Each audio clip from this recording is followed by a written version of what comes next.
C'est bon, docteur. C'est bon? Voilà, merci, mesdames et messieurs. Je suis Cheikh Tidiane Dièye, membre de la coalition. Je vous remercie,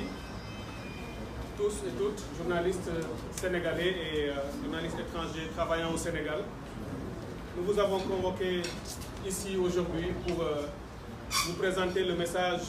du président Ousmane Sonko et de la coalition qui l'accompagne sur l'actualité politique nationale et en particulier le dialogue politique en cours actuellement dans notre pays,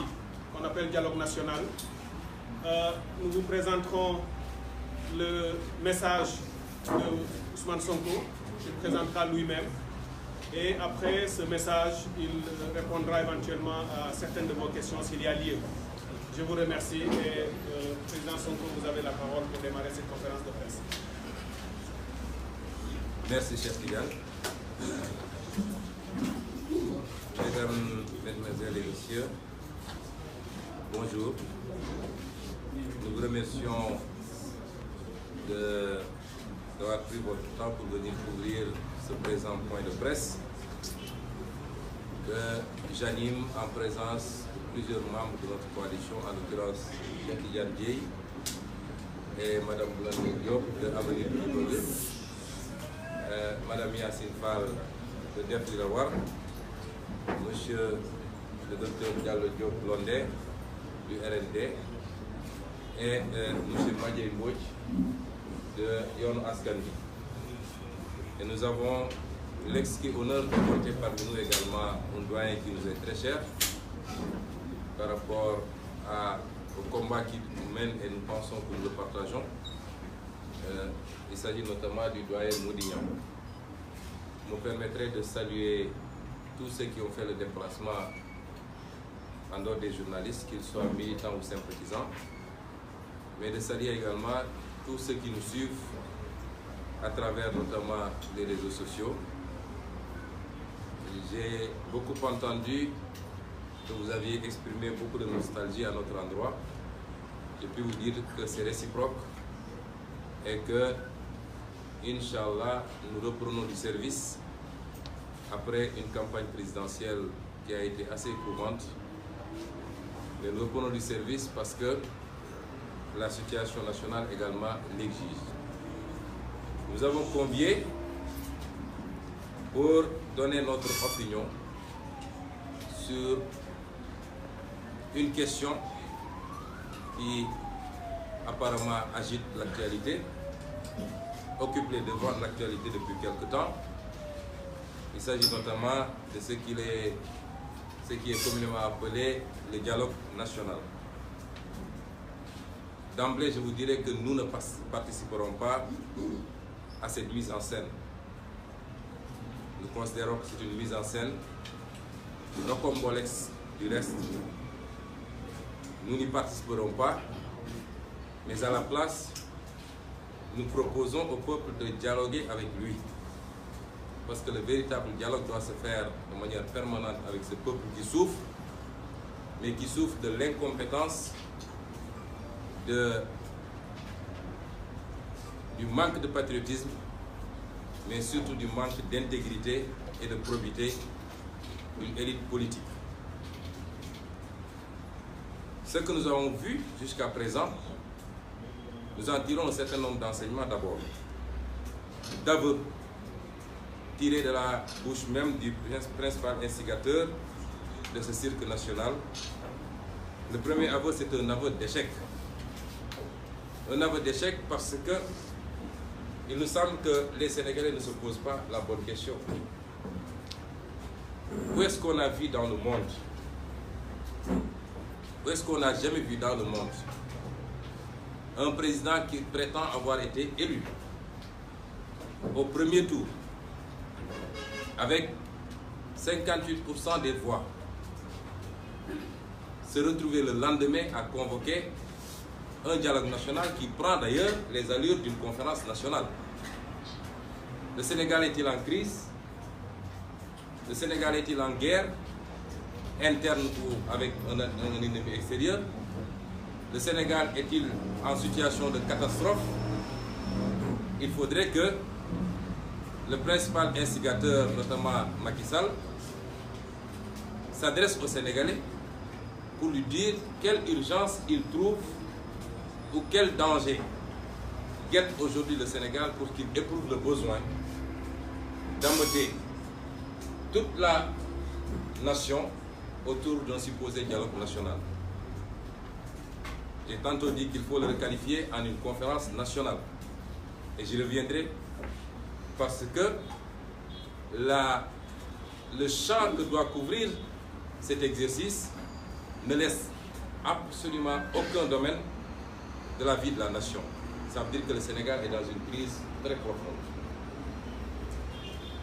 Quand on sort d'une élection qui s'est passée pas normalement ni correctement, mais au moins au lendemain de cette élection-là, il n'y a eu ni insurrection, ni occupation des rues.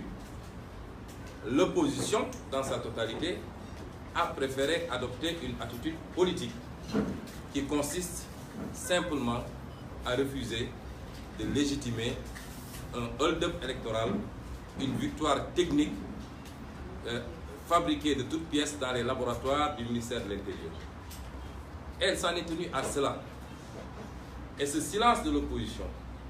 avait fini par surprendre, mais pratiquement émerveiller toute la nation sénégalaise, mais également toute la communauté internationale. Mais ce silence était extrêmement pesant pour celui qui s'est autoproclamé vainqueur, puisque son directeur de campagne et ex-premier ministre s'était fendu d'un communiqué la nuit même du scrutin pour se déclarer et se proclamer vainqueur à la place des organes habilités à le faire. Il suppose avoir gagné. Il a dû gagner. Il a dû présenter au moins un programme aux Sénégalais. Je crois qu'il avait un programme qui s'appelle Liggéeyal Ëllëg. Quand vous sortez d'une élection que vous supposez, vous prétendez avoir gagné de manière écrasante et sur la base d'une offre politique, vous gouvernez. Vous n'avez pas besoin d'amener toute la nation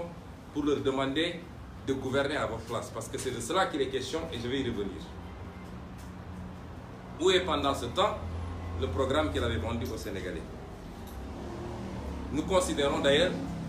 que les Sénégalais doivent désormais parler du gouvernement de Famara Ibrahima Sagna. Parce que Famara Ibrahima Sagna, sa mission, c'est de fabriquer un programme, parce que quand un exercice de ce genre englobe les questions politiques, les questions économiques et les questions sociales, il s'agit carrément de fabriquer un programme à la place de Liggéeyal Ëllëg et à la place de Sénégal émergent. C'est ça la vérité. Et donc, désormais, nous devons considérer que la manœuvre qui consistait à supprimer le poste de Premier ministre devait aboutir à désigner un gouvernement informel qui sera un panier à salade où on va retrouver tout et rien à la fois. Et ce gouvernement informel est chargé aujourd'hui de fabriquer un programme de gouvernement pour Macky Sall et demain, éventuellement, de se retrouver pour le partage du gâteau étatique. Ce qui nous amène à dire que l'élection de février 2019 n'aura servi à rien, finalement, parce qu'il a servi à élire un président fantoche ou fantôme. Le deuxième aveu, c'est un aveu de roublardise. Lorsque Macky Sall lui-même dit « Je veux qu'il y ait une confiance pour qu'on travaille ensemble dans ce pays. Je ne suis plus dans les affaires de Ndiou Ndiaye. Il n'y a plus de danger pour moi. Je n'ai rien à perdre en ce moment. » Quel aveu qui résume le caractère bipolaire de l'homme. De 2012 à 2017, il n'a pas travaillé pour le développement du Sénégal. Car otage de son obsession pour un second mandat, qu'un bilan ne pouvait lui donner, il était dans les manigances et les manœuvres pour écarter,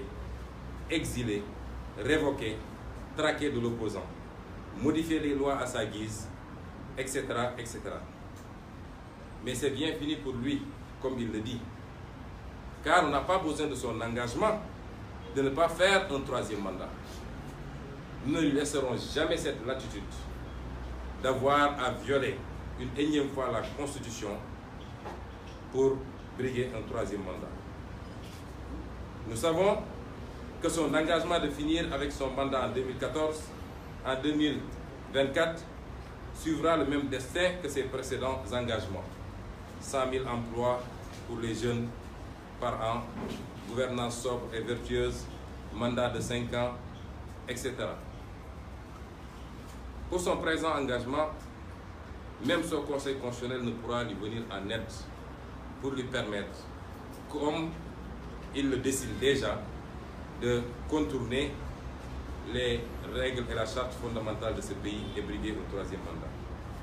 Le troisième aveu est un aveu d'incompétence et d'incapacité. Il dit, je le cite, et il s'adresse à l'opposition, si on ne se réunit pas, des étrangers vont débarquer pour nous diviser et s'accaparer de nos ressources. Au-delà d'un aveu inquiétant, d'un leader extrêmement faible, qui n'est fort que lorsqu'il s'agit de mater de l'opposant et qui courbe l'échine face aux intérêts étrangers. Au-delà donc de cet aveu extrêmement inquiétant, je tiens à rappeler aux Sénégalais que c'est lui, Macky Sall, qui a vendangé sciemment toutes nos ressources malgré nos alertes répétées. Il a sciemment signé des contrats qui étaient extrêmement désavantageux pour le Sénégal. Il l'a fait en connaissance de cause et aujourd'hui, il vient vendre aux Sénégalais une soi-disant nécessité de faire bloc, sinon les étrangers vont débarquer pour prendre nos ressources. Ils n'ont pas besoin de venir prendre nos ressources, il leur a déjà livré ces ressources. D'ailleurs, la seule chose que le peuple sénégalais doit lui rappeler et réclamer, c'est sa promesse électorale lors de la campagne de renégocier tous les contrats. Nous étions tous ici quand, lors de cette campagne de février 2019, Macky Sall s'est engagé à renégocier les contrats. Nous savons pertinemment qu'il n'en a pas le courage. Espérons qu'il ne l'attend pas de la commission ou du dialogue qu'il a instauré. C'est lui qui a pris l'engagement de renégocier ces contrats, qu'il avait sciemment signé, qu'il ait le courage de le faire, et je ne vois pas comment une commission qui n'a pas été élue par les Sénégalais peut procéder à la renégociation de ces contrats. Voilà un homme qui n'a pas le courage de ses responsabilités et qui se défausse sous prétexte de la nécessité de dialoguer, qui se défausse sur une commission où on retrouve tout et rien et qui doit être compétent en toute matière. Le quatrième élément, c'est le manque de sincérité de Macky Sall. Voilà un homme qui sera à l'élection présidentielle sans présenter dans son programme politique un projet institutionnel. Après le référendum constitutionnel de 2016, sur ces 15 mesures, après avoir imposé de manière personnelle et unilatérale une réforme de la loi électorale pour instaurer son parrainage, après aussi son passage en force électorale, il décide d'une réforme constitutionnelle qui voit 22 articles de la Constitution être modifiés et avalisés par sa majorité mécanique parlementaire, sans concertation et sans que personne ait pu venir. Pour un homme de dialogue, il avait catégoriquement et systématiquement refusé de nommer une personnalité neutre pour l'organisation d'élections démocratiques et transparentes au Sénégal. Nous rapportons tous de son Doumakodef, nous lui réitérons Yahaï, d'où nous dialoguer. Ce n'est pas la peine d'envoyer tous les émissaires du monde, nous ne sommes pas intéressés par son dialogue. Pour un homme de dialogue,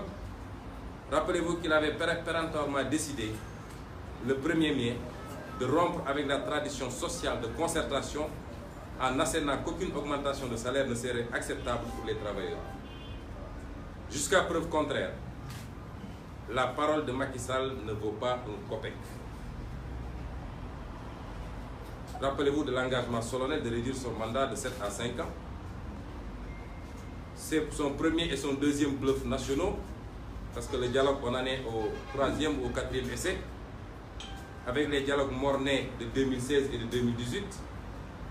La trahison contre les conclusions des assises nationales et de la Commission nationale de réforme des institutions. Et je suis ébahi de voir des acteurs qui se disent des assises nationales se bousculer au portillon du palais pour aller assister à un dialogue. Qu'est-ce qu'on peut dire dans ce dialogue qu'on a déjà dit dans les assises nationales? Qu'est-ce qu'on peut dire aujourd'hui dans ce dialogue qui n'était dit dans les assises nationales, qui s'était engagé à appliquer du Macky Sall? On est en train de s'amuser avec le peuple sénégalais. On va perdre du temps. On va mettre de l'argent pour satisfaire les desiderata et le projet funeste de l'homme. La Commission nationale de réforme foncière, qui avait déposé ses conclusions, il a mis le coup là-dessus. Les grands messes des assises de l'éducation et de l'administration, on se rappelle, inauguré en grande pompe, il y avait des affiches partout, on va réformer l'administration. On avait mobilisé toute la fonction publique à Diamniadio pendant 4 ou 5 jours. Aujourd'hui, rien. La décision unilatérale de report des élections locales, j'en ai déjà parlé. Alors, comment donner, la liste n'est pas exhaustive, hein, mais comment donner du crédit à cet homme? Vous savez, quand vous avez dans votre propre famille un enfant habitué à raconter des choses, à dire des choses qui ne sont pas conformes à la vérité, est-ce qu'il se lève un beau jour pour vous dire, papa, maintenant j'ai changé? Vous n'allez pas y croire tout de suite.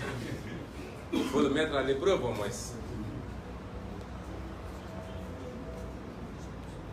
Le 5e point, c'est que nous assistons à un vaste cirque sous, entre parenthèses, présidence neutre. Je n'ai rien contre ceux qui ont été désignés. Je ne considère pas qu'ils soient si neutres que ça. Mais où étaient-ils, ces personnalités crédibles, pendant 7 ans que Macky Sall foulait du pied les règles fondamentales et sacrées de notre consensus national? On n'en a jamais entendu un seul, ne serait-ce que faire une tribune pour rappeler à l'ordre par rapport à ces dérives.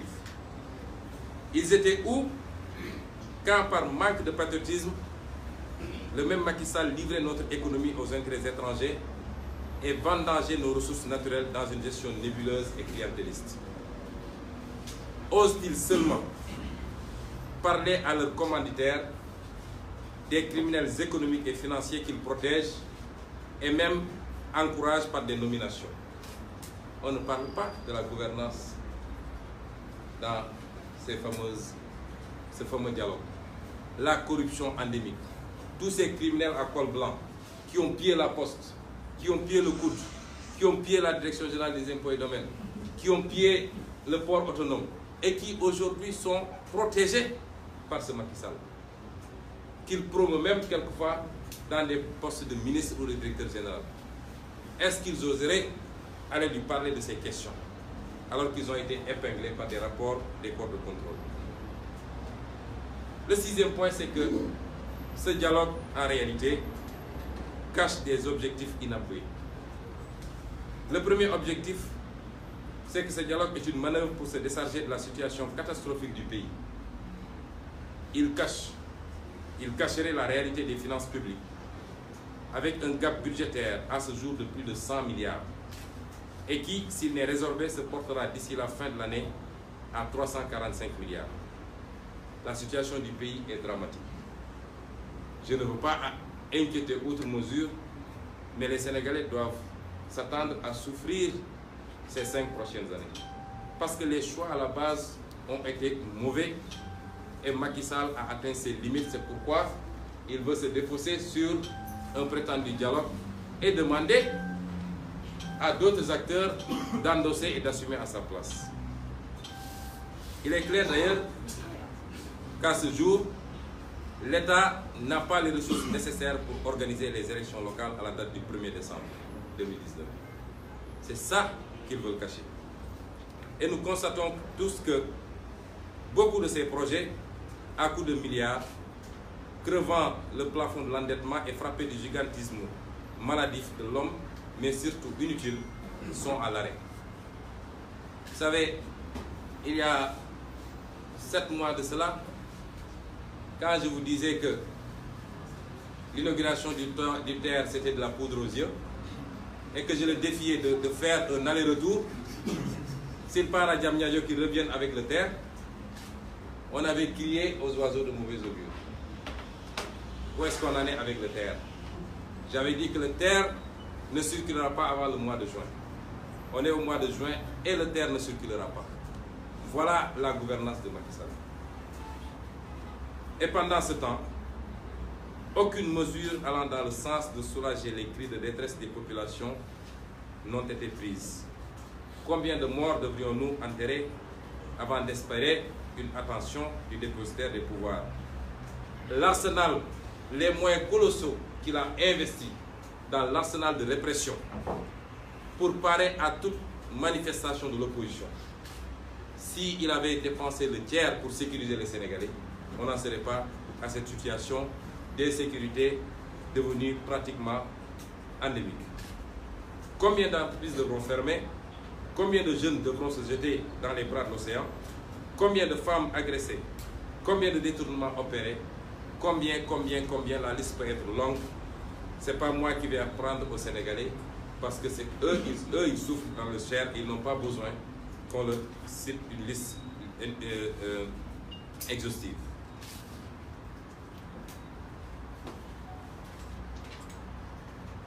Mais les vrais souverains politiques de la manœuvre, c'est la caution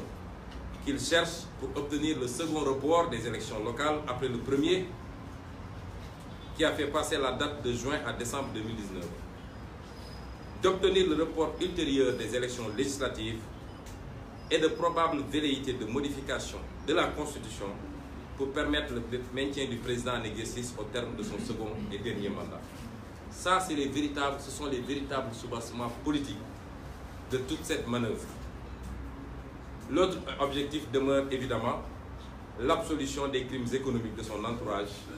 qu'il encourage par une impunité, si ce n'est carrément par des promotions ministérielles ou autres directeurs généraux. J'ai rappelé tantôt des cas, ils font légion, et ces criminels à col blanc narguent les Sénégalais en organisant des meetings à coût de 200 ou 300 millions. Le 7e point, c'est la duplicité d'une certaine opposition. Et même l'incohérence de cette opposition. Vous ne pouvez pas avoir aboyé il y a quelque temps pour dire que nous ne reconnaissons pas, nous ne légitimons pas, et être les premiers à vous bousculer pour donner du monsieur le président ici, monsieur le président là-bas. Ils sont tous heureux de serrer la main du président. Je crois qu'ils rêvent tous, quelque part, de retrouver certaines positions. C'est un secret de polichinelle d'ailleurs. Macky Sall a son projet totalitaire. Macky Sall est un dictateur rampant. Il a son projet totalitaire. Il l'a longtemps théorisé, ça a été longtemps théorisé par ses officines, et lui-même, en annonçant dès son accession au pouvoir qu'il allait réduire l'opposition sénégalaise à sa plus simple expression. Seul un dictateur peut parler comme ça. Une démocratie ne vit que par la bipolarisation entre un pôle qui gouverne et un autre pôle qui s'oppose. Seul un dictateur peut dire « je vais réduire l'opposition à sa plus simple expression ». Ce projet a connu un début de mise en œuvre par le remplacement de l'état de droit par le parti État. Ce projet a connu un début de mise en œuvre, je disais, par le remplacement de l'état de droit par le parti État, d'une gouvernance sobre et vertueuse par une gouvernance clanique et gabégique, en excluant le Sénégal des juridictions internationales, en menant une chasse aux sorcières des opposants à son régime. La liste n'est pas exhaustive. Mais cette méthode semble avoir atteint ses limites. Cette méthode semble avoir atteint ses limites, mais le projet de Macky Sall de réduire l'opposition à sa plus simple expression demeure. Et il faut changer de stratégie. En faisant quoi? il fantasme sur une forme de gouvernement d'union nationale qui ne dit pas son nom. Élaborer ensemble un programme commun, politique, social et économique, et ensuite gouverner ensemble, ou plutôt se partager le bonbon étatique. Ainsi, il n'y aura personne en face pour s'opposer aux mauvais choix économiques, à la corruption gouvernementale et étatique, aux dérives et abus autoritaires, aux manipulations du calendrier républicain et de la Constitution. Je veux rassurer ici Macky Sall. Il aura une opposition en face de lui. Et une opposition ferme, pour ne pas dire radicale. Ce n'est pas personnel. Nous n'avons rien contre la personne de Macky Sall. Il faut que ce soit très clair. Mais nous avons tout contre sa façon de gouverner, contre sa vision extrêmement limitée. C'est lui qui personnalise le débat. Mais le débat n'est pas personnel. C'est lui qui s'est juré de n'avoir jamais une opposition en face de lui. Dès lors que vous dites que je suis contre Macky Sall, il lâche la churme contre vous. C'est des insultes, c'est des diffamations, des affabulations, des mensonges quotidiens. C'est une traque permanente, l'instrumentalisation de la justice. Mais cela ne se verra pas d'une opposition, il aura en face de lui une opposition. Le pouvoir n'est pas éternel, aucun pouvoir ne l'est. Demandez à Omar el-Béchir, quand vous allez dans nos mosquées, nos imams vous parlent de Aïna Firaoun, Aïna Haroun. C'est trop loin. Demandez à al-Béchir, demandez à Bouteflika, demandez à Ben Ali, demandez à Saddam Hussein, demandez. Il quittera le pouvoir. Ça, c'est une certitude. Il ne peut pas réduire l'opposition à sa plus simple expression. Il peut capter une certaine opposition qui n'attendait certainement peut-être qu'un clin d'œil. Chacun a ce qu'il va négocier ou ce qu'il va chercher. Mais il nous aura en face de lui. Nous respectons la liberté de chaque organisation politique dans l'opposition de ses choix, mais aller au dialogue, soyons clairs, c'est être en collision avec Macky Sall et se livrer à un grand écart qui s'assimile à un reniement à une forme de ralliement. Celui qui se dit élu au premier tour à l'issue de l'élection présidentielle de février 2019 est supposé l'être suite au programme politique qu'il a présenté aux Sénégalais dans un état de droit. Après les élections, il n'y a que deux camps politiques, ceux qui gouvernent et ceux qui s'opposent. J'ai bien dit deux camps politiques. Après, il y a la société civile, après, il y a le citoyen, mais politiquement, il y a deux camps politiques, le camp qui gouverne et le camp qui s'oppose. On ne peut pas avoir de camp hybride. Il faut que ce soit très clair. Et chacun maintenant doit faire son choix. On s'oppose ou on est avec Macky Sall. Mais je ne suis pas ici, je ne suis pas là-bas. Ça, c'est se tromper, essayer de tromper le peuple. Dans ce postulat bien simple, de deux camps bien définis, qui se doivent respect mutuel, et c'est à Macky Sall de respecter son opposition, ce qu'il n'a jamais fait. Dans ce postulat bien défini, les seules concertations imaginables entre le pouvoir politique et son opposition sont d'ordre technique et portent sur les questions politiques et institutionnelles, qui n'appartiennent pas à Macky Sall. Ces prérogatives constitutionnelles ne concernent pas le processus électoral ni la question de nos institutions. Ça transcende sa gouvernance, ça appartient à tout le peuple sénégalais. Et c'est les seules questions qui peuvent faire l'objet de discussion,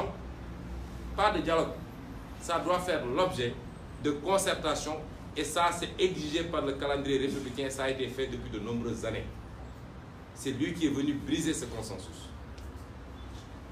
En dehors de ces questions, c'est lui qui a son programme économique, il a son programme social, il n'a qu'à le dérouler et nous, on est là pour dire que ça ne marche pas, que ça ne va pas. C'est ça une démocratie. Répondons donc au dialogue de Macky Sall. Ce n'est pas seulement un reniement de la position communément exprimée de refus de légitimation de son mandat. Au lendemain de l'élection, c'est aussi une décision d'intégrer son gouvernement délégué à la commission dirigée par Famara Ibrahima Sagna. Je tiens à dire que les observations que je fais n'ont rien de personnel, je ne les connais même pas, je ne les ai jamais vues. Je reste sur les principes. Je terminerai par dégager des perspectives et lancer un appel à nos militants, nos sympathisants, de toute la coalition. Nous lançons un appel à la mobilisation et à la vigilance. Nous n'avons jamais accepté et n'accepterons jamais de subir l'agenda nébuleux de Macky Sall ou de qui que ce soit. Le nôtre est bien tracé. Il s'agit de poursuivre et de parachever cette œuvre qui consiste à débarrasser le Sénégal de ses entrepreneurs politico-affairistes et de réconcilier le peuple avec la pratique politique. Cette ligne est claire, nous ne pouvons pas la dissoudre dans des manigances et dans des compromissions. C'est ça notre ligne politique et c'est à cela que nous appelons tous ceux qui croient à notre combat et qui ont été nombreux à voter pour nous et encore peut-être beaucoup plus nombreux à n'avoir pas pu voter pour nous. Nous disons que c'est ça notre ligne et nous ne le compromettrons avec rien d'autre et sous aucun prétexte que ce soit. Ni pour la supposée unité d'une opposition aux objectifs apparemment totalement éclatés, ni pour les beaux yeux de Macky Sall qui est confronté à ses propres limites. Nous y œuvrons et impulsons une cadence soutenue dans les prochaines semaines par la consolidation de la coalition et le renforcement de nos partis respectifs. En ce qui nous concerne, nous, PASTEF, j'en profite pour annoncer que nous nous acheminons vers un grand congrès dans une date qui vous sera communiquée incessamment. Ensemble donc, nous serons également plus que jamais du côté du peuple dans la surveillance et la dénonciation de la gouvernance malsaine et la prise en charge des problèmes sectoriels comme globaux. À ce titre, une série de questions écrites adressées au gouvernement, suivies de conférences de presse décentralisées, sera déroulée dans quelques jours. Nous rejetons ce simulacre et appelons les forces politiques et citoyennes patriotiques à faire front contre les funestes desseins politiciens et de Macky Sall et ses complices de tous bords. À la place, je l'ai dit dans le titre, nous proposons un dialogue avec le peuple. Nous proposons un dialogue franc, profond, sincère, un échange mutuellement enrichissant avec ce peuple. Nous avons proposé un programme lors de cette campagne. Tous les spécialistes, tous les observateurs qui ont lu les programmes s'accordent que nous avions proposé le meilleur programme pour le Sénégal. Et c'est dommage parce qu'on va perdre encore 5 ans à patauger. Nous avions toujours dit qu'il y a le temps de l'opposition ferme et le temps des propositions. Nous allons renouer contact avec ces populations, dans tout le Sénégal et dans la diaspora, pour des échanges féconds, pour un dialogue où nous apporterons ce que nous avons. Peut-être que lors de la campagne, nous n'avons pas suffisamment pu partager ce programme, mais où nous prendrons de ces populations également les préoccupations, que nous poserons de la manière la plus ferme, que ça plaise ou que ça ne plaise pas. Nous appelons surtout la jeunesse sénégalaise à refuser qu'une énième fois, les mêmes acteurs ne complotent contre elle dans un sempiternel exercice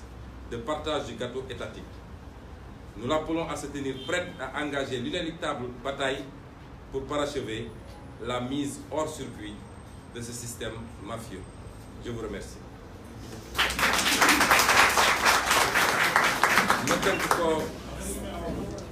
ma tënk ko ci wolof gannaaw bi ñu nuyoo ñëpp jiital ci suñu mbokk journaliste yi nga xam ne bàyyi nañ seen yitte ñëw teew si tey teg ci ñi nga xam ne ci suñuy soppe lañu suñuy wëlëre lañu ci li ñuy liggéey ci politique bàyyi seen yitte ñoom it ñëw fekke ci conférence de presse bi teg ci it suñuy soppe wala suñuy partisans militants sympathisants yi nga xam ne amaa nañu ci bëri ñu ngi seetaan nii sax ci direct bi di leen nuyu yéen ñëpp dégg nañu nag seeni woote xam nañ ni namoon ngeen ñu waaye ñoo leen raw dafa fekk rek bu ñu génnee ci li ñu jógee yéen ñëpp xam ngeen ni lu métti la woon lu jafe woon jaadu woon na ñu lëlu tuuti noppalu defaruwaat waaye li ci gën a am solo jublu ci nu ñuy organiser waat liggéey bi ba mu gën a ñoŋee. noppi gi na tekkaaral gi nag defe naa bëri na mu jaaxal dem na ba Ousmane Sonko bu waxee ñu wax bu waxul ñu wax dégg nañ ci lu ne nag dégg naa sax ñu ne waaw dañoo tëju dañoo daw parce que dañoo ameel ay nit amee lu ñu kenn fukki dërëm ñoo ngi sant yàlla kenn benn Sénégalais buy jinne sax ameeluñu ko ñoo ngi sant yàlla bu baax a baax a baax parce que ñun def loo mën boo tëddee nelaw ñun loolu la ñuy politique.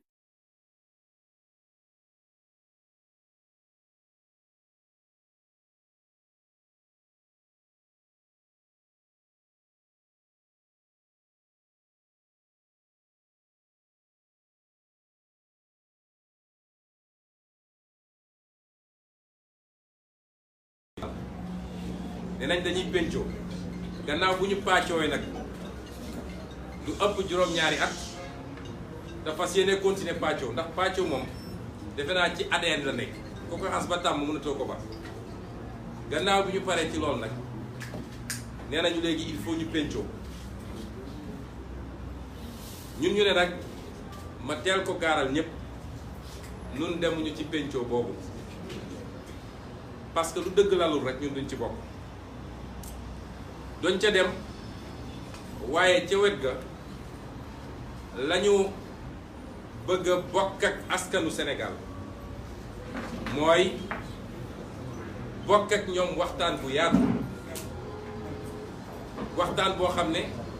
du ay nit la ñuy seppi ñu naan kii naw nañ ko ci xam-xamam kii naw nañ ko ci kilifteefam bi mu yor kii naw nañ ko ci déedéet waxtaan la goo xam ne bés bu ne la nekk te dinañ leen fekk si fa ngeen ne gox ca goxam dëkk ci dëkkam fii ak bitim réew fekk si leen bokk ak yéen waxtaan gu xóot goo xam ne weccee lay doon dinañ leen andil nun ndax amaana peut-être jamono campagne bi gàttoon na ba li ñu bindoon muy programme te ñi am seetlu ñëpp ak ràññeet jàpp nañ ni mooy li gën ci programme bi ñu proposé woon amaana campagne bi ni mu tëree may ñu woon ñu jukki leen ci yëpp dañ ñëw ak loolu ak yéen waaye dinañ ñëw jël si ci yéen it ba xam lan mooy seeni jàmbat bu baax a baax buñ ci jógee nag lañ ca war a def ñun dinañ ko def ndax ku xam Ousmane Sonko xam Pastef waaye xam ñi ñu àndal ñépp ci coalition xam ngeen ni la ñu dugal ci politique du séddoo ay poste waaye taxal askan wi la looloo andi ñu andi xeetu politique boo xam ne nit ñi faral ñu ko woon gis wala tàmmuñu ko woon loolu tax suñu façon politique teel a sonnal ñi ñu jàkkaar lool parce que li ñu xamoon ci politique du lii loolu la ñuy wéyee nag nekk ci côté askan wi di défendre askan wi boole koog nag gën a farlu ci liggéey li nga xam ne nag moom la ñu téye ñun parce que ku dem ci élection génn ci yàlla may la ci lii mu la ci may te yaa gënoon a néew coalition yaa gënoon a néew budget campagne da nga war a dellu sant yàlla bu baax a baax te xam ni nag fa yoon bi nga ne boo ci wàccul li ñu naan bu xëcc yàggee bu daggul dina dikk te bu soobee yàlla du dagg ba tax nag li ñu gis ci lii ñu woote dañ ciy jukki yenn jàngat rek bu ci njëkk mooy lii dafa wane ni Macky Sall lajj na te li tax mu garaaw mooy su doon dañu ne dafa ne moom moo fal ndax moom moo fal boppam def nañu élection ngoon sa balaa commission de recensement di wax wala ñu ne cour d'appel wax na ñi nga xam ne ñoom lay yoon daganal ñu war a wax résultat bi moom moo njëkk a génn jiital yónni directeur de campagne am mu ñëw taxaw ne moom moo gañe kon moom moo fal boppam daa def pression ci ñi waroon a yor mbir mi yépp ne leen wax leen ni man maa gañe kon su doon dafa génn ci loolu nag dem prêter serment dawal tuuti sax ñeenti at doog a ne gars yi man nag tële naa waaye ñu fal la balaa sax cour d'appel di joxe résultat définitif yi moom moo njëkk a génn ne maa ngi woote dialogue national man dama ne li mu woote du dialogue national conférence nationale la te conférence nationale ñoo ngi koy faral di woote ci dëkk yoo xam ne musiba daf faa dal yàlla nañu yàlla musal ci jóg musiba dëkk yu du jóge ci guerre moo xam ñoo doon guerrante seen biir wala moo xam dañ doon guerre ak beneen dëkk beneen réew wala dëkk yoo xam ne nattu daf faa dal catastrophe naturelle yu doy waar dëkk yooyu lañ daan gis ñu dajale nañ def conférence nationale waaye Sénégal gi jàmm rek a fi am ñoo ngi sant yàlla bu baax yàlla na ko yàlla yokk ci weeru koor gi jóge nañ ci élection moom demoon na jënd armée la dajale woon yaakaar ne suñu génnee ci élection bi comme li muy def da koo waajal bu yàgg victoire technique la mooy li nga xam ne da koo fabriqué moom ak ministre de l'intérieur am waajal ko lu yàgg yaakaaroon nag bu génnee wax ko opposition nañ génne nañ taal réew mi mu def li muy def opposition bi magu ko woon que ni réew bi am na lu ñu jaral ñun woo ñu kenn ci biti xeexuñu sànniwuñu xeex waaye nag am suñu sañ-sañ ne bu dee ñun rek lay xaar ñu daganal ko du gaaw a am loolu ndax kenn ci ñun du ko daganal ndax dafa daganut ni mu amee victoire bi loolu nag jaaxal ko mu wëlbatiku natt boppam xam ni situation réew mi fi mu toll doy na waar ma wax ko léegi Sénégalais yi xaw ma ñan ñoo gëmm ba woteel ko waaye dañu xam ni juróomi at yi dina métti lool ci réewum Sénégal parce que situation économique bi doy na waar jamono ji ñuy wax ak yéen tembe budget national bi am na gàpp wala li manqué ci li mu waroon am ci waxtu bi mat na 100 milliards fii ak at wi di jeex dina mat 325 milliards wala 345 milliards moom leb leb ba fi mu toll nii négociation yi mu bëgg a ubbiwaat ak FMI ak Banque mondiale ñooñu nee nañ ko yow yaa ngi ñu amee ay arrière xanaa kay di nga fay ba noppi li Wolof naan bor du am rak te amul capacité yu mu ko defee jaaxle boobu mu jaaxle nag moo tax mu ne nag naa wut ñu ma yebbil mbir mi ndax cim réew mu mel ni Sénégal nga xam ne guerre amu fi problème amu fi suñu demoon ba ne waxtaan dafa war a am waxtaan bi ñaar a ko war a séq ma leeral mu leer bu baax su dee waxtaan bi benn la war a doon muy dialogue politique dialogue social nag boo koy def danga koy dem def ak syndicat yi boobu beneen la dialogue économique boo koy def danga koy dem def ak acteur économique yi boobu beneen la waaye ñun duñu syndicat duñu acteur économique ñun ay acteur politique lañu acteur politique dialogue bi la concerné mooy le dialogue politique mooy nañu wax ci fichier électoral bi nañu wax ci carte d'identité yi mu téye nañu wax ci kan moo war a organiser élection yi kan moo war a joxe résultat yi nañu wax ci yooya loolu mooy dialogue politique loolu moo concerne acteur politique bu fi jógee ne maa ngi dem dialogue économique waxal ni damaa dem fekki Macky Sall parce que ki gagné andi programme am ne Sénégalais yi lii laa leen doon andi moom moo war a dérouler programme économique am moo war a dérouler programme social am yooyu ay prérogative am la yoo xam ne constitution boo ko jox li ko constitution bàyyiwul nag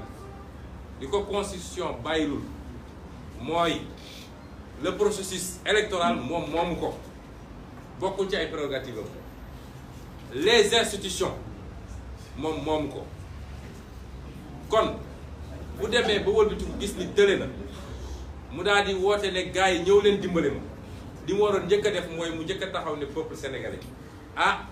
maa fàgg woon de waaye nag mbir mi attanu ma ko parce que wax ji mooy mbir mi attanu ko amul gis-gis bi amul njub gi amul encadrement bi programme bi baaxul vision bi new fi moo tax li mu waroon njëkk a wax mooy gars yi tële naa woy walloo wala mu ne delloo naa mbir mi waaye ñëw bëgg a nax Sénégalais yi ne maa ngi woote dialogue national inclusif dem woo say nit ñu naan personnalité respectable personnalité neutre waaw personnalité respectable neutre juróomi ñaari at yi Macky Sall ne fi di tëjaate di dóoraate di réformer lu ko neex di changer constitution bi lu ko neex mu def ko jël suñu koom-koomu réew jox ko tubaab yeeg naar yeeg ñu ko neex toog jàpp njàmburam ana ñooñu fan la ñu ne woon kan moo leen mës a gis sax ñu bind benn bataaxal ne ah li xew ci réew mi attention parce que nag man fu may nawee nit mooy bu wax jotee nga wax dans l'intérêt du pays waaye mosoo ŋàng waaye mooy ñaa ngi ni bokkul benn parti waaye saa su ne mu génne def chronique am wax ci réew mi keneen ak keneen a koy def waaye toog rek di gérer say ti ba su doon opposition moo jël initiative ne dañuy def benn initiative dem wala ne leen kaa leen ñu dajee ñu woo gaay kenn du ñëw il faut que nguur wax ko pour ñu daw nag loolu ci tappale la bokk. am réew tappale du ko tabax am réew naxaate ak naxante du ko tabax gis ngeen tubaab yi ëpp ñu xam-xam gënuñ ñoo baax réew yi ci jikko la ñuy rawante ak wane ni bëgg nga sam réew loolu mooy defar réew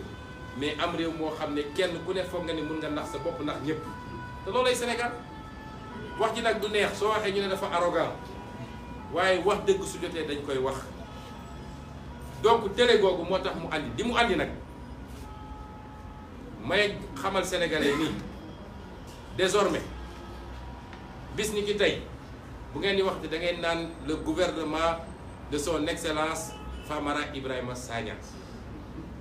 parce que nag loolu lañ ko jox léegi ah parce que ku ñu ne suñu koom-koom réew est-ce que gis ngeen terme de référence amul luñ ci bàyyi suñu koom-koom réew mooy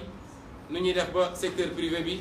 am lu mu war a am ci marché yi nu ñuy def ba suñu pétrole ak gaz ak zircon dellu si réew mi nu ñuy def ak ñu ne loolu jox nañ la ko ñu dellu si waat ñu ne la social bi mooy insécurité bi nit ñi ñuy rey ak nit ñi ñuy agressé paj mi ak yeneen ak syndicat yi jox nañ la ko ñu ne ah bëri na de mu ne déedéet yemul foofu léegi dialogue politique bi nu ñuy organiser élection calendrier république et cetera jox nañ la mais kooku dañoo génne bun jon teg ko fi léegi moom mooy le gouvernement du Sénégal ak ñi mu àndal parce que nee na li tax loolu gën a dëggul ma gën koo dëggal mooy su doon dañ ne c'est consultatif rek mais dafa ne lu ngeen décider moom laay def kon ñooñu ñoo yor Sénégal léegi ñooy gouverner ñooy décider ñooy buur ministres yi fi nekk la ñuy lekk riba la mun nañ démissionner amatuñ fi njëriñ d'ailleurs amatuñ fi njëriñ depuis bi mu defee réforme am ne léegi moom mooy lépp ci Sénégal exécutif bopp moom dong la kon ministre amatu fi njëriñ moom mooy wax directement ak directeur généraux yi kon beneen bi mooy dafa am wax yoo xam ne bu génnee ci làmmiñu kilifa askan gi mu jiite war naa jaaxle ndax kilifa bu toogee ba ne man de nekkatuma ci ay njuuj njaaj damaa bëgg ñu wóolante liggéey loolu li muy firndeel mooy juróom-ñaari at ci njuuj njaaj la newoon juróom-ñaari at ak lu tegal sax ndax réforme bii mu def changé 22 articles constitution bi njuuj njaaj la kilifa nag boo xam ne nee nañ yaa jiite réew mi jiite 15 millions de Sénégalais nga ñëw taxaw ne leen maa ngi woon ci ay njuuj njaaj waaye nag léegi banaa ko parce que man xam naa ni sama mandat jeex na bii moo ma dese ma dem kon léegi wóolu leen loolu wax ju garaaw a garaaw la li muy firndeel mooy kii warul woon jiite réew mi te nag nee na changé na dëgg la nit ku ne day changé ñun ñëpp bis bu nañu tooñ suñu borom jéggalu essayer changé waaye nag dama ne wooree sab gone ci kër gone gi ay lool lu mu la wax bëccëg guddi mu dañ lu mu la wax guddi bëccëg mu dañ gone googu bu xëyee rek ne la bàyyi soppiku na balaa nga naan ko naam di nga tey tuuti te li fi Macky wax mu dañ kenn xamul nu mu toll dinaa def 5 ans def 7 ans du ma musa nommer sama frère par décret nommer ko par décret du ma ak yan def naa lim naa fi yu bëree bëri li mu wax mu dañ kenn xamul nu mu toll daanaka sax lu mu musa wax dañ na kon kooku bu ñëwee tey ne man soppiku na balaa nit ñi di rumbalement di daw xanaa kay peut-être dugg ne dem naa palais dugg naa salle des banquets nuyu naa Macky Sall ndax am na ñoo xam ne loolu rëy la si ñoom waaye lu fa nit ñi di defi dafa ne moom moo gagné réew maa ngi nii na gouverner ñu mettre ko à l'épreuve benn waxtaan la ñu mën a seq ak moom mooy li nga xam ne constitution bàyyilu ko ko yoon bàyyilu ko ko muy processus électoral bi ak institution yi leneen lu ko moy ay tappale la. ñaareel bi mu wax mooy ñaareel wax boo xam ne war naa tey xel Sénégalais yi nee na ku jegeeg moom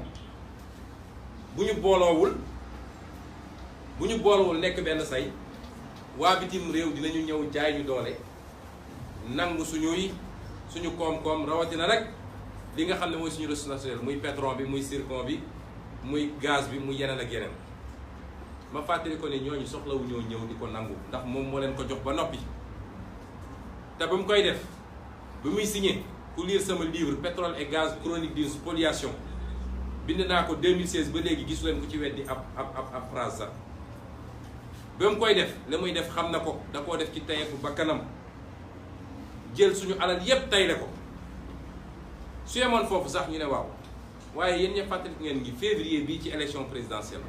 boobu jamono ñun rek a bindoon suñu programme ni bu ñu sénégalais yi wóoloo ba fal ñu lu fi nit xaatimoon ci contrat boo xam ne du intérêt Sénégal dinañ ko dindi yemul rek ci or ak pétrole ak yooyu ba ci marché public bi mu xamee ni wax jooju nag am na fu mu egg sénégalais yi loolu la ñuy wax di populisme politique mooy ni ma koy waxee ci wolof mooy Diallo Diop bi ñu koy waxee populisme mooy ma riirandoo wala essayer wax li nit ñi bëgg a dégg rek pour nax leen ba wëlbatiki leen ba am ni nga bëgg ci la jóg taxaw moom it ne buñ ko wóola ba jox ko deuxième mandat contrat yi da koy renégocier bi mu ko waxee laa def meeting xam nga fan may leen yàlla même tiim xam na ni du négocier benn contrat fitam mayu ko te moo ko signé te ñi mu ko signé xam ne lu mu séq ak ñoom ba tax mu signé ko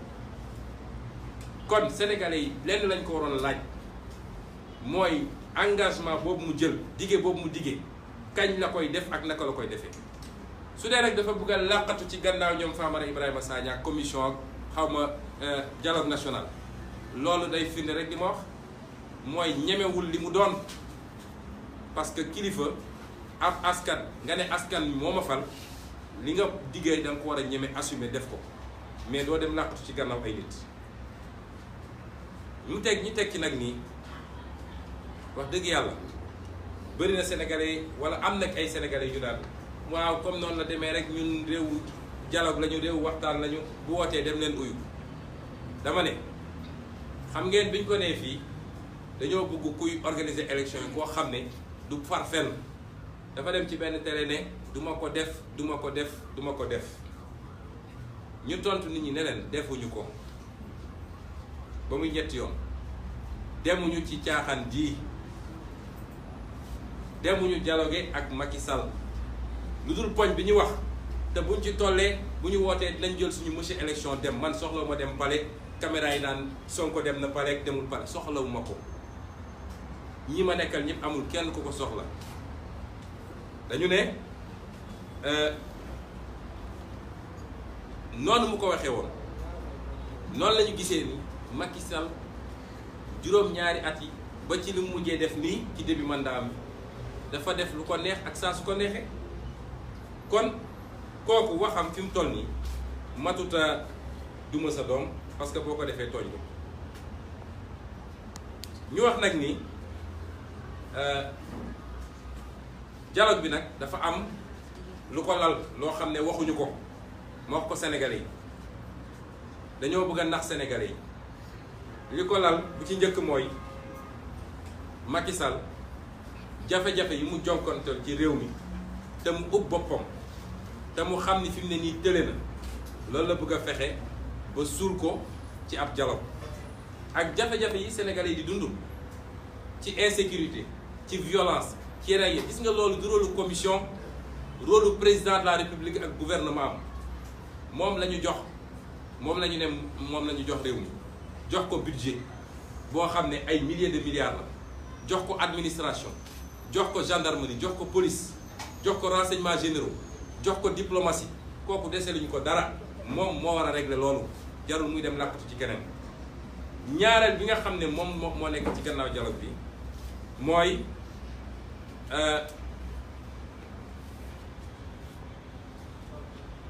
mooy nu muy def ba naxanteeg Sénégal yi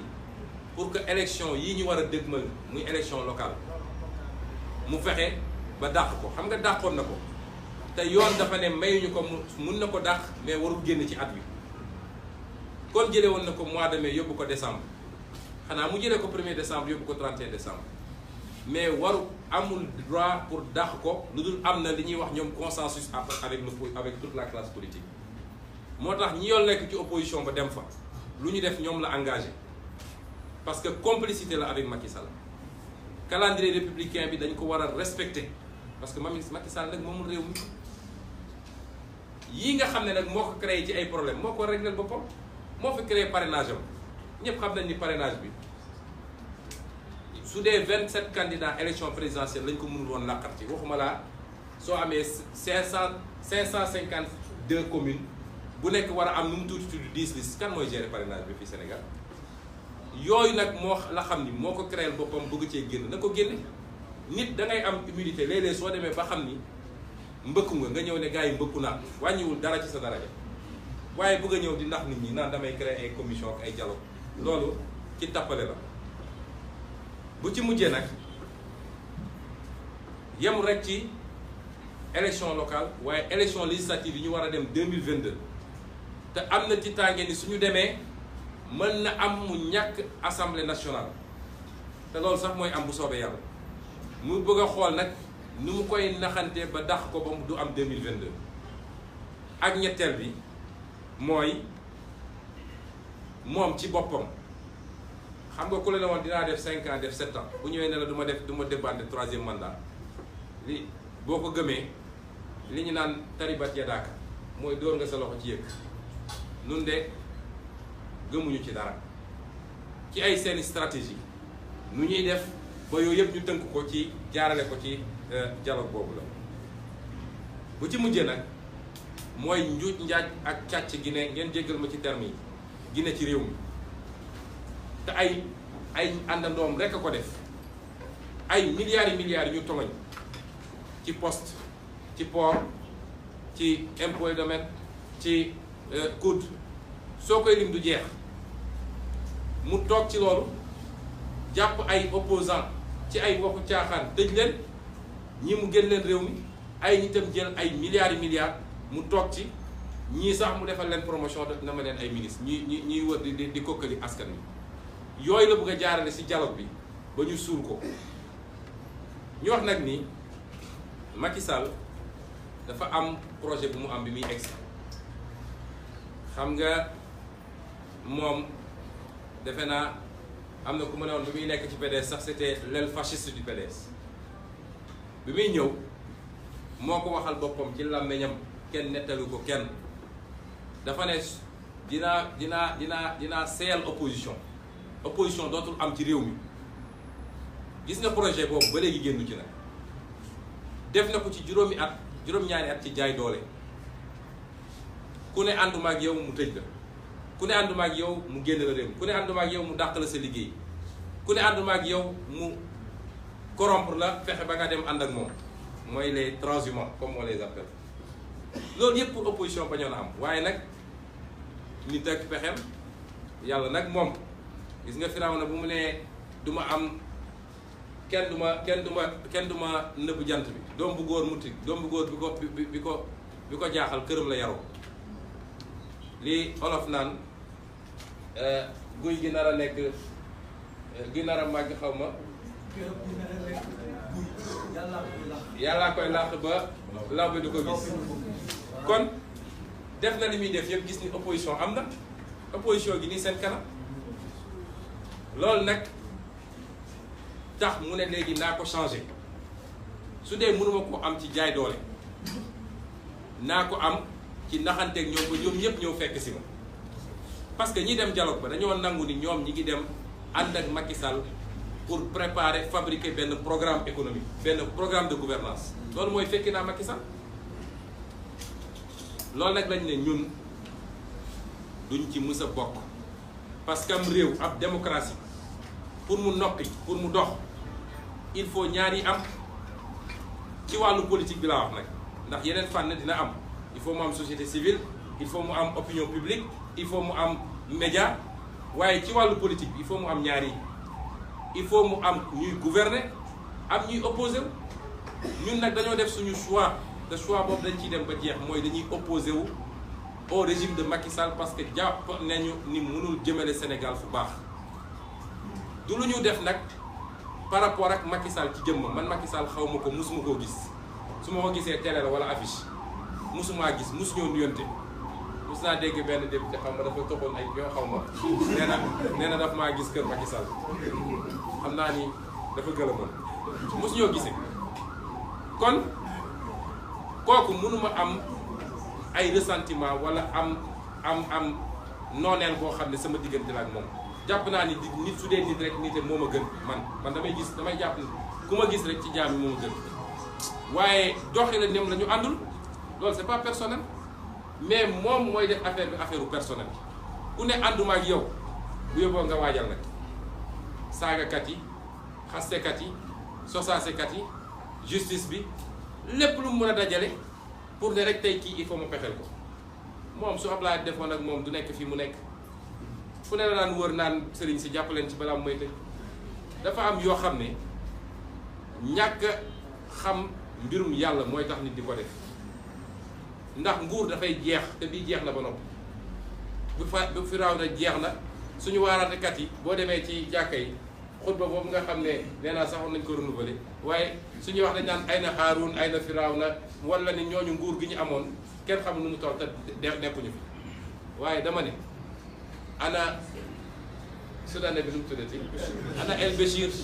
nga xam ne doole gi mu amoon kenn amu ko ana Bouteflika ana Ben Ali ana Saddam Hussein ana Moubarak bu Égypte ana ñooñu sax mooy ñi nga xam ne demin bi ñu demee demu doole la waaye ana ñi nga xam ne nekkoon nañ fi te élection jëlee nañ fi ana Abdou Diouf ana Abdoulaye Wade noonu lay demee moom it ci lu gaaw sax kon na delloo si xelam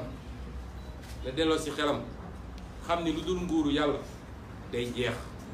ñun nag am nañu droit opposé wu te dinañu opposé wu ma daaneel nag ci wax ak suñuy àndandoo ci politique ñi nekk ak ñun déjà ak ñi nga xam ne bokk nañu gis-gis te ñu yaakaar ni war nañoo mën a ñëw ànd ak ñun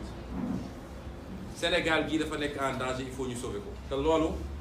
un pôle d'opposition fort moo ko mën a def réew mu ñu seetaat ba ñu naxasal opposition bi yépp ki yor nguur gi dina duma askan bi bëccëg mbir kàmb te kenn du ci mën dara ñu lancer un appel suñuy militants suñuy sympathisants de toute la coalition la liggéey bi rafet na liggéey bi ñu def ci campagne bi te defuñu ko ak xaalis conviction lañ ci demee tabaarkalla rafet na lool waaye nag tey la suñu projet politique commencé nañ ko jàpp am na ku ne woon je suis à l'an 0 ñun tey la ñuy doog a door na nit ñi gën a takk ndigg yi gis nañu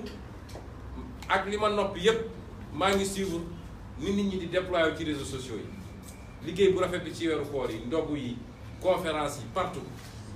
vitalité bi ngeen wone gisuma ko feneen waaye lu ngeen doon def benn da ngeen ko multiplier par 10 parce que ñu ngi ci yoon bi nañu gëm li ñuy def te gëm suñu bopp bu ñu naxante bu ñu nax askan wi nañu gëm li ñuy liggéey wax ndaw ñi nag ndawu askan wi ne ñoom laay daanele dañ leen yàgg nax de suñu dajalee mbir yi rafetal ko gars yi ñëw ak costume yi ak kaala yi ñu ñëw taxaw ne waaw Sénégal dëkku waxtaan dara ay deal la yoo xam ne nu ñuy def ba redistribuer carte yi baatrewaat ko ñoom ñoo nga xam ne depuis mbalaa may judd ba léegi ñoo fi nekk di séddoo ñu séddowaat dem toog loolu rek mooy seen yitte yéen nag jeunes yi yéenay souffrir yéenay jël gaal yi yéenay dem ci désert bi yéenay dem pare jàng toog di chômer di xool seen waajur bëggoon leen jàppale mënu leen ko bu leen kenn naxati ci yooyu nous voulons une jeunesse consciente et saine te jeunesse boobu nag maa ngi leen di wax na ngeen préparé wu parce que nag xeex bi dinañ ko xeex de toog leen rek di déglu signal bi continuer liggéey sur le terrain te préparé wu leen parce que bu soobee yàlla réew mi duñ ko bàyyi ak groupe bii nga xam ne Sénégal ñoru leen yitteelu leen. ma daane nag ci kilifa diine yi ndax ma ko woon ci français bi ñaare yi su amee nag dañuy dem gis kilifa yu diine yu bëri ne leen nag wax leen ci mbir mi waaw dañuy waxtaan dañuy jaloo bu ko defee ku kilifa diine woo sax nga naxanteeg moom gàntal ko ñu ne waaw moom de yéegul sax respecté wul kilifa diine moom bi muy def ay njombeer juróom-ñaari at yi weesu fan la dafa est-ce que dafa dégloon kilifa diine ñaata la ko nit ñi woo ci ñaan njekk ci ay nit yu muy tëj wala yu muy dóor wala réew mi nekk tension parce que bëgg na modifier constitution bi wala loi yi mu bañ a faale nit ñi jël armem dem barricader assemblée nationale ne lu ma neex laay def kon am nañu war ma torop ci suñuy kilifa diine waaye réew dafay am fu muy toll il faut que ñu jaarale mbir mi ci yoon te di waxante dëgg loolu laa bëggoon daanele di leen gërëm di leen sant di jéggalu ci guddal bi waaye nag il fallait que li ñu bëgg a wax yépp ñu wax ko parce que ñi ñuy déglu kenn ku nekk ak li ko ci intéressé asalaamaaleykum wa rahmatullah.